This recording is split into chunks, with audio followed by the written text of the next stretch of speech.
Beruntung. Siapa orang yang beruntung? Manusia sentiasa bercakap-cakap yang seorang tu beruntung. Dia ada rumah, dia ada kereta, dia ada kerja, dia ada pasangan yang cantik, dia ada anak-anak, dia ada jawatan, dia ada kawan-kawan yang hebat-hebat. Ni semuanya untung. Tapi hanyalah untung dunia dan tak perlu didengkikan. Yang beruntung, yang tahu bahawa baca 2 ayat terakhir surah Al-Baqarah dalam satu malam akan mencukupkannya, lalu dia pun amalkan.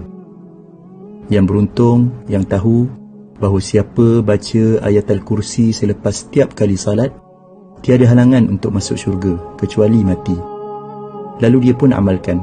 Yang beruntung, yang tahu bahawa siapa yang baca ayat Al-Kursi masa nak tidur, dia akan ada penjaga daripada Allah sehinggalah dia bangun pagi tanpa didekati oleh syaitan.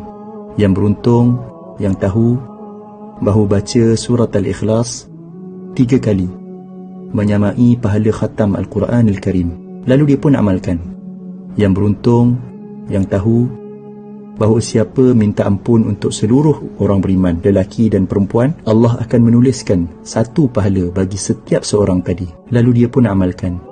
Yang beruntung, yang tahu, yang sebut Maha Suci Allah, segala puji bagi Allah, tiada Tuhan selain Allah, dan Allah Maha Besar, lebih baik daripada seluruh yang terkena matahari, lalu dia pun amalkan. Yang beruntung, yang sebut tiada Tuhan selain Allah, satu-satunya, tiada sekutu baginya. Baginyalah kerajaan dan kepujian. Dialah yang menghidupkan, dialah yang mematikan, dan dialah Maha berkuasa atas segala sesuatu. 10 kali selepas salat maghrib dan 10 kali selepas salat subuh, sebelum dia mengubah kedudukan kakinya, menyamai pahala membebaskan 4 orang hamba daripada anak-anak Nabi Ismail AS. Lalu dia pun amalkan.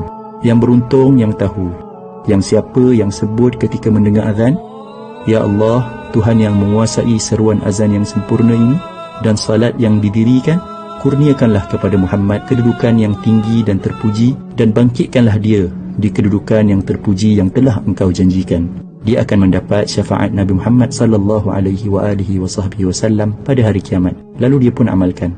Yang beruntung, yang tahu, yang dalam sehari ada 24 jam, tapi dia mampu membaca 1 juzuk Al-Quran yang mengambil masa lebih kurang 20 minit sahaja. Yang beruntung, yang tahu, yang waktu duha ada lebih kurang 6 jam dan dia mampu untuk solat 2 rakaat duha yang biasanya tak sampai 5 minit pun. Yang beruntung, yang tahu, yang waktu malam ada hampir 11 jam dan dia mampu untuk salat witir 1 rakaat yang mungkin tak sampai 3 minit pun. Yang beruntung, yang tahu, yang siapa yang sebut Maha Suci Allah dengan kepujiannya 100 kali, dosanya akan diampunkan walaupun banyak seumpama buih di lautan, lalu dia pun amalkan. Inilah dia orang yang beruntung.